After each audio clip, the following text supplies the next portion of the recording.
So this video is going to be answering the question of how to get high value customers, how to get people of high value to want to form relationships with you from which you can gain economically. Who am I? How do I know this? My name is Omoy. I'm the CEO founder of Legacy Africa. And at Legacy Africa, we do marketing and sales strategy specifically for professional service firms. Specifically, right now, we work with private wealth management firms. And I have developed that and developed relationships within this space from no inherited network. My parents aren't in this. I don't have uncles, whatever's.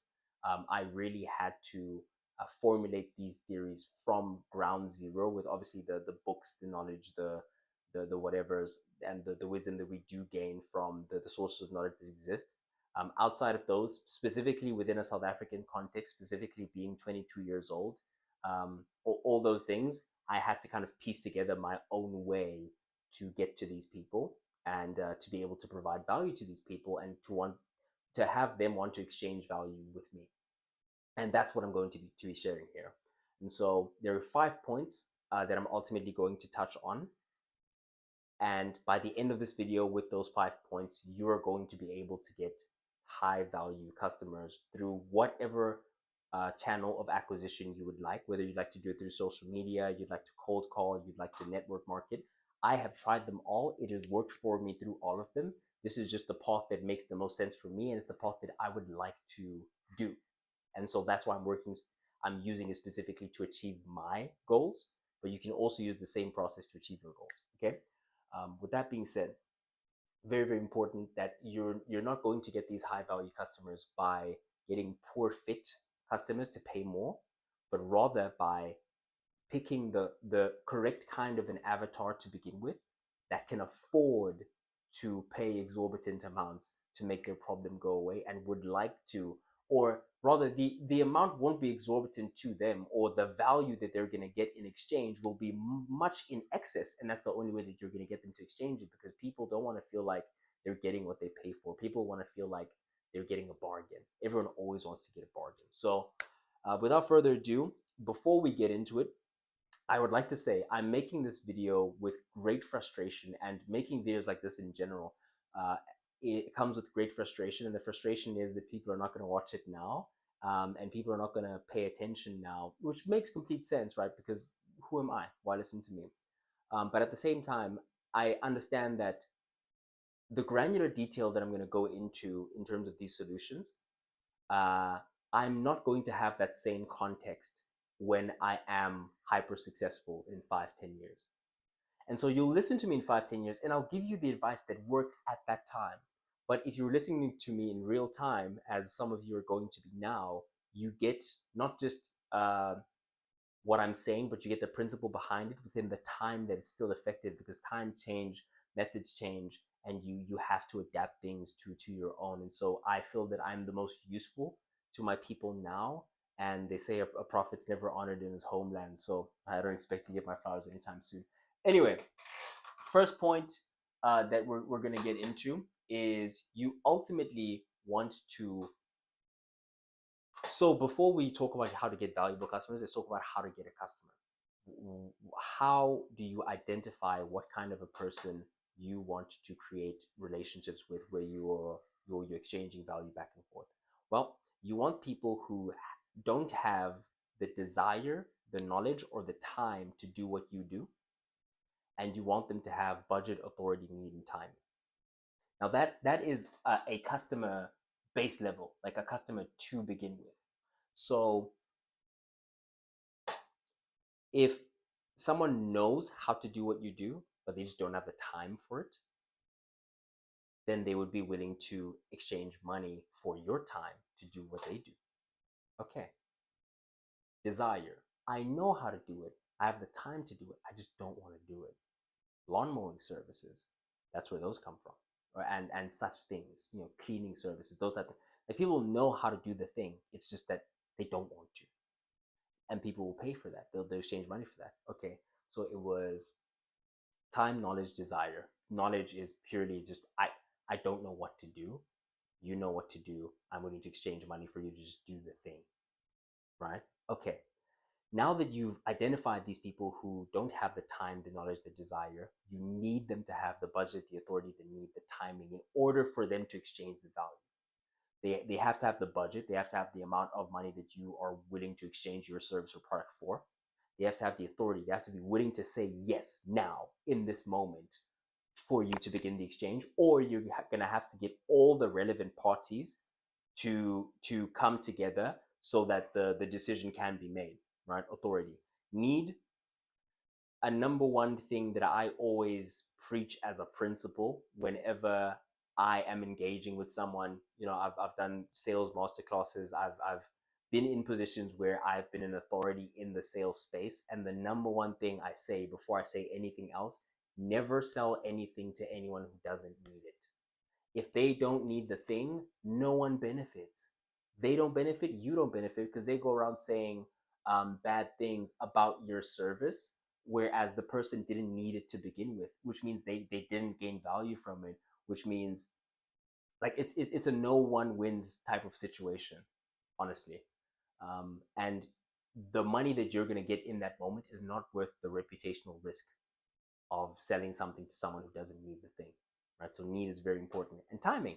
Sometimes someone does have the money, they can say yes, they are saying yes, they do genuinely need it, but there are just other things that are of more priority to them at that moment in time. Now, it may be a situation where you have to talk about prioritization. If now here's the thing, don't want to get too deep into sales philosophy, but as a salesperson, if you genuinely feel that it's not the right time for them and you agree that they are making the correct decision by choosing to do whatever they're doing over your thing, then the ethical thing to do is to agree and allow them not to purchase the thing now and set up a follow-up date and follow up at that time. So it's very, very important to keep that in mind when you're considering these things.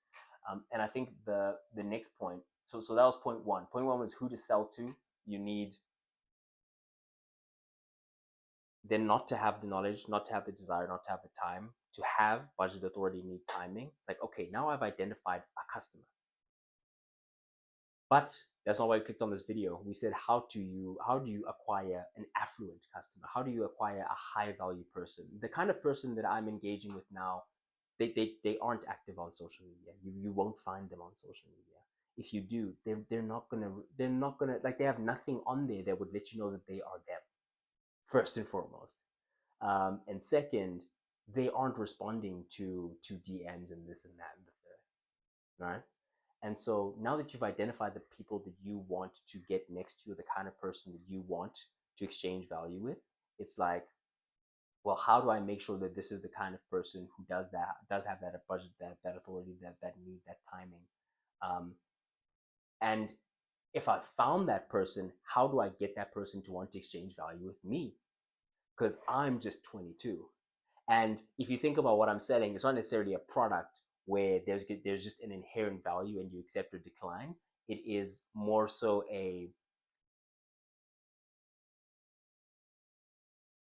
it's a very interesting thing to sell. It's a very interesting thing to get people to engage with, because ultimately they have to believe you. You have to have the proof. You have to have some sort of way to break down the barrier and for them to want to develop the relationship to begin with. And being it that you are on unequal footing to begin with, you have to be the one who takes the time to consider the value equation. You have to be the one who learns their dream outcome, what their perceived likelihood of achievement is. And listen, you find out what the dream outcome is. How do I increase the perceived likelihood of achievement? How do I de-risk them as far as possible, right? How do I decrease the time delay, make it happen faster? How do I decrease the effort and sacrifice, make it easier? So that so before the yes, it's, can I articulate what they want? If you can do that, that gets you the conversation. Now you're talking to them. What are they looking for out of that conversation? Perceived likelihood of achievement. Can this person do this thing that I want? They've said what I want, or rather, What they're hinting at, what they're pressing towards is a problem. What they say they solve is a problem that I experience. Why should I listen to you? That is something that I've been a professional, like my profession this year has been answering the question of why should I listen to you? That's been the question that came up first. It's the question that will continually come up, and it becomes more important, mind you, in the time period that we're in right now, in the age of AI, in the age where knowledge, common knowledge, is becoming quite common.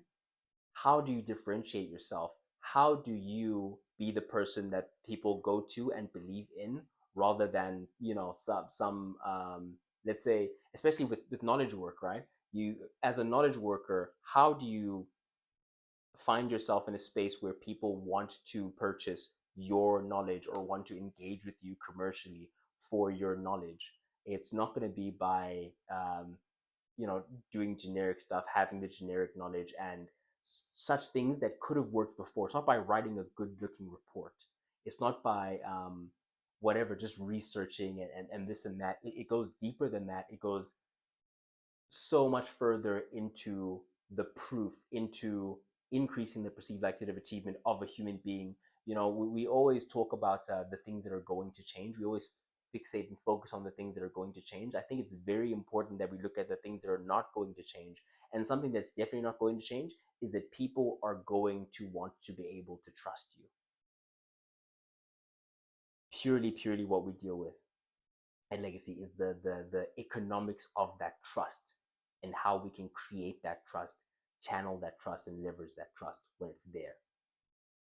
So perceived likelihood of achievement is very, very important. And then you decrease the time today, make sure it happens as quickly as possible, decrease everyone's sacrifice. Like, pre-chew your product as far as possible, pre-chew your service as far as possible, so that I don't have to use my, like, so that it takes nothing from me after I say yes to you. Whether that's yes to me sitting down with you, meeting you, that's yes to me actually piloting a project with you, that's a yes to a longer term commercial engagement. I want to understand through our conversations and through everything that we're going to be doing together that this is not going to decrease my quality of life, but rather increase it. And the opportunity that you get to showcase that is before the time. Very, very important thing that we're touching on right now. And so to de-risk, that's the number two, right? You don't just want to find people, you want to find super valuable people. And the way that you do that, I have a couple of notes here. I said it's not just who has this problem, it's who gets the most economic value from solving this problem. This is the very, very important thing that we must touch on, is you ultimately want to solve the problem for the person who gets the most value from solving your problem. That's how you create that discrepancy between cost and value. By finding the people. So for example, I'm going to be very real with you. I went into the gym niche and I quickly backed out of it because I found that, oh no, the kind of purchasing decisions that are being made in that space, could I learn how to, could I adapt my systems to how to market and sell for them and talk to the higher, boom, boom, boom, boom, boom, 100,000%. Is it going to be worth it? Not for me. Why? Because the kind of purchasing decision that is made within that space is a different kind of purchasing decision that is made within a professional services space, where it is more of a focus on, can I trust you? Who are you? What have you done? What systems are you using? What's the success rate of those systems? Are they going to work for me, etc.? It's a very, very different kind of an experience than someone who's selling something that's more commoditized, where convenience matters more, and how pre-chewed is it matters, but in a different context. So I say that to say the value of the kind of marketing and sales, the kind of high ticket, high trust marketing and sales that I work with, is not as valuable in that space. And guess what? They'll be therefore willing to pay less for it unless I adapted it to them in a way where they would get the most value for it. Whereas on the other side, When it comes to professional services, they get more from working with me. Therefore, they want to. And so I find it very, very valuable to chuck your own self out of the equation completely and think about the other person and think about what they gain from working with you, from building with you, from being with you in any way, shape, or form. And that becomes the way that you unlock the parts of the business or service that you're in, that you get to differentiate yourself immediately, because everyone's so worried about themselves and what they get and what they want to charge. That's the last thing that determines how much your thing is worth. The last thing that determines how much your thing is worth is what you are willing to charge. The thing that determines what your thing is worth is how much your customers are willing to pay for it. Very, very important distinction. And so you don't just want to find people who have the budget, that already need timing, that don't have the knowledge, time, and desire to do the thing. You want to find people that have and don't have those things, that will get the most bang for buck from your specific thing. Okay, now that's very, very important. It's like, okay, now that I have these high value people, or I know who they are, I know who they're not.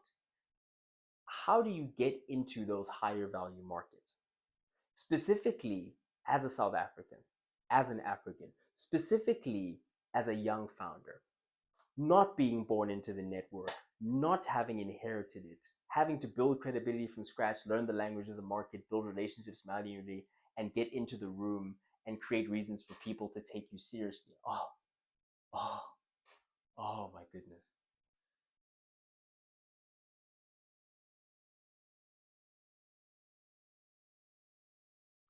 So, a couple of questions you have to ask yourself is, how do I bring value to this person that I've identified in a way where I'm not taking on too much? Because you have to remember that you, as as a founder, or even within the context of a professional, and you want to work at a better workspace, right? Don't take on too much. Don't take on something that's beyond your means or beyond your plate, because they won't believe you anyway. State the facts and tell the truth. And if the truth is not compelling, go away, make the truth compelling, and then come back. Have a better conversation, a more high quality conversation, have more value, have more to bring to that conversation. What can I do for the person at my current means that would still be valuable to them? Now, those are questions that you can have with your prospects when you have already delivered some sort of value to them, because the ultimate thing is, you're not necessarily trying to capture the whole pie. You're not necessarily trying to, and like, it's a good thing that most people don't know you. I feel that there are advantages to every position. I always say this within my marketing, within my sales um, strategies that I develop. There are advantages to every single position. So if you were the big guy and you could do everything, the entire value chain, this, then the third, that's what you'd say. It's like, oh no, you don't want to work with that peep squeak, because we have all the resources, we have everything. Come on, man, you want to work with us, right?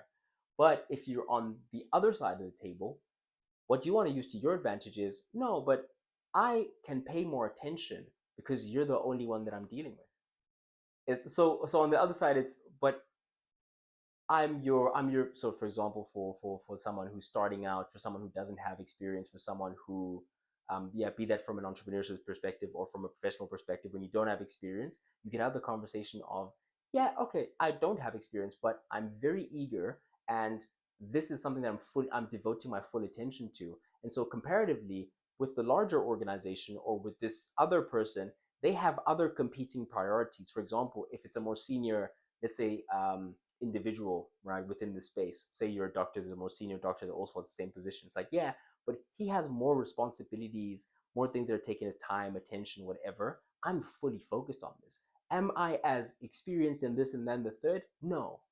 You admit your fault. No, I'm not all those things. But what I am is very sharp, very diligent, and fully focused on this thing. And so all you have to believe is that a fully focused me can beat a distracted them. Is that going to be true? Let's find out. And you initially get into that conversation. Second advantage is when you're not known within the marketplace, you can change your mind as much as you want to, like as many times as you want to, until you get to the space where the work that you're doing is fulfilling you first and foremost, and is also creating massive amounts of value for the person that you've identified. You can switch people while you're trying to identify who you can provide that value to without the market even knowing about it, because no one even knows you exist, right? So there are advantages to every single position on the board. That's very, very important to remember all of the time, right? So, with that being said, you don't necessarily need access to the whole table. You just need a legitimate reason to be in the room. You need to be able to provide value to the room. It's very, very important that you don't listen to the people around you, because they will tell you consistently, I'm telling you from firsthand experience, they will tell you consistently, don't give your stuff away for free. Um, don't undervalue yourself like that. Don't uh, don't do this, don't do that. But the ultimate thing that I always fall back on is never listen to never listen to advice from people who haven't done what you want to do, and who haven't guided other people to do what you want to do, who haven't guided other people who are like you to do what you do. If you can find a person with all three, that's who you should listen to. If people are missing multiple or have none of these, why are you listening to them about getting to what you want to go to when they've never gotten it, they've never gotten other people to it, they've never gotten other people like you to it? It's like your advice is null and void. You're taking a guess. You're approximating patterns that you have no experience with, right? So, with that being said, give, give to the rooms, give to the people, give freely, give with no expectation in return, and that's how you build the high value relationships and how you get into those rooms to begin with. Okay, so now I'm in the room. I'm in the room. I know who I'm looking for. I know they have what I'm looking for in terms of they are a highly valuable person. And I know how to have a legitimate reason, or I have a legitimate reason to speak to them to begin with. I have something that I believe that they would want. They have even said that they are interested in it and would want it, and they're willing to have the conversation with me.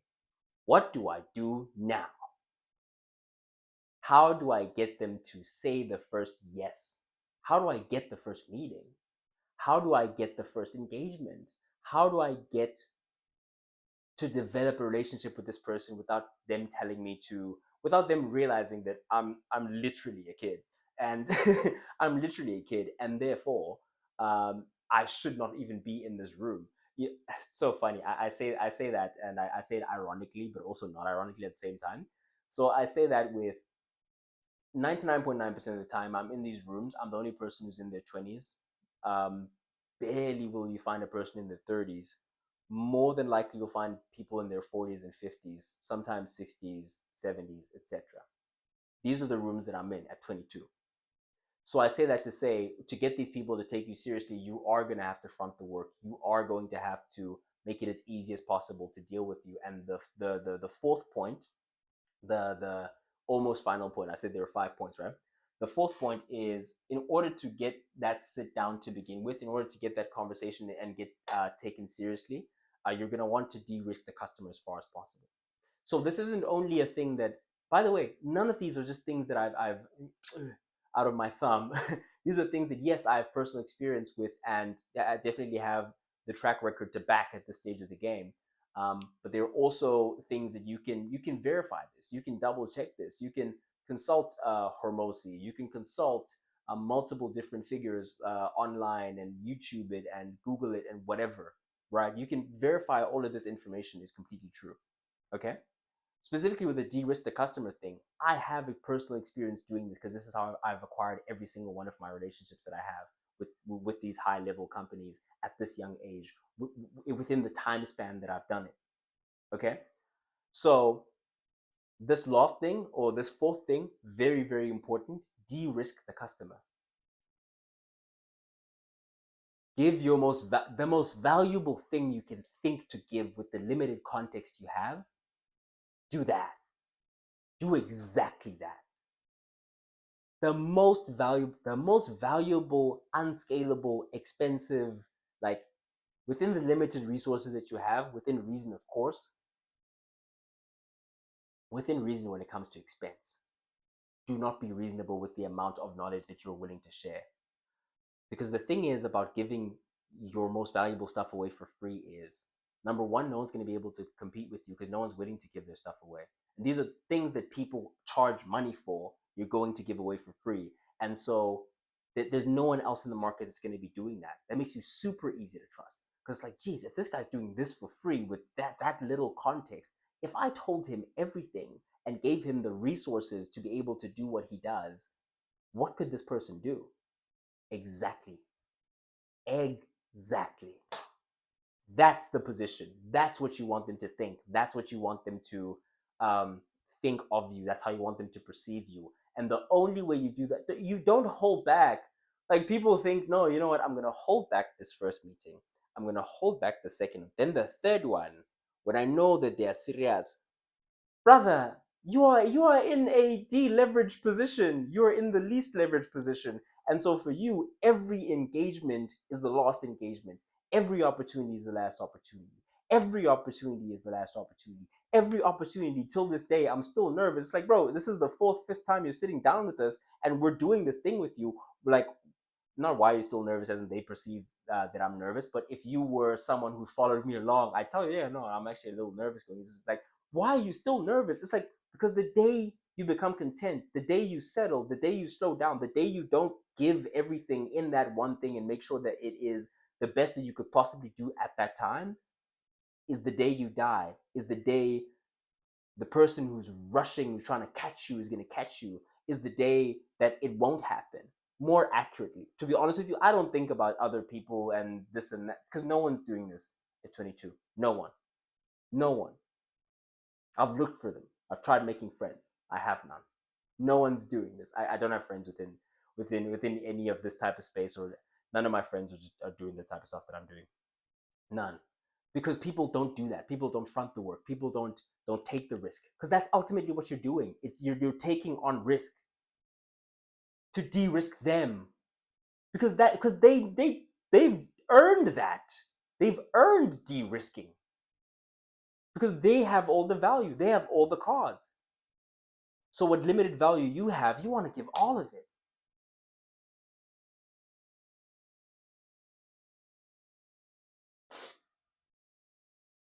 Create the product. Don't ask someone to take a massive bet on you initially. Take a bet on yourself. Create the thing that is a partial solution to an infinite solution, but give every single drop that you have to that partial solution. Make sure that you fully give every secret you can think of, every hack, every trick, every anything that you can think of to solve that problem. Throw the kitchen sink at that. Specifically, throw the kitchen sink at it in a way that is going to allow them to receive value from your thing without having to do too much.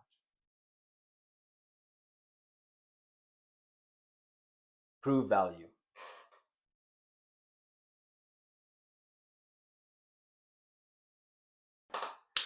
Lastly, point five, the long game. You want to be playing the long game. Ultimately, you're not going to. There's this term in business. It's called getting in bed with. I don't want it to be misconstrued, but it is called getting in bed with.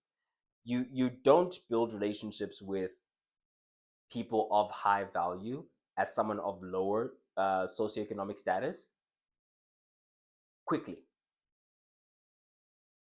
That just doesn't happen. But in business, thinking long term is always a competitive advantage. If you want to beat anyone, and just think over a longer time horizon. Like so many people in so many different games within the game of life, the ultimate game, you can beat by staying in it for longer. Whatever the game is that you're playing, just play over longer time horizons.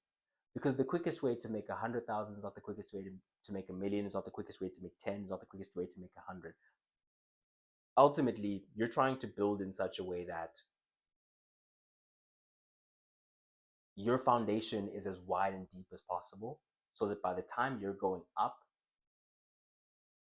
it's impossible to catch you because they won't have the depth and the width to sustain a fortress as large as yours because they were too focused on vertical and they forgot to make sure that everything was sturdy enough to begin with, was built on solid foundation. And so think of this as your solid foundation. Think of all of this as investment in your own education in different ways. And so I left formal education a long time ago and chose this route. When I chose this route, I knew that I was not choosing not education. I was choosing the most difficult form of education that there is, which is the school of hard knocks, which is the experience within itself. The like every meeting, every engagement, every single one of those things is a lesson, and you need to be able to take lessons from them. The game of life being the ultimate teacher. Learning really, really difficult lessons.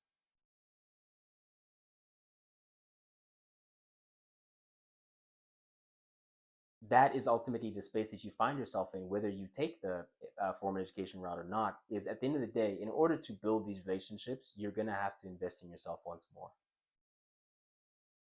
Except you don't have the safety net, and there is no professor to go up to when you don't know the answers. You're going to have to find it out the hard way. And so I say that to say,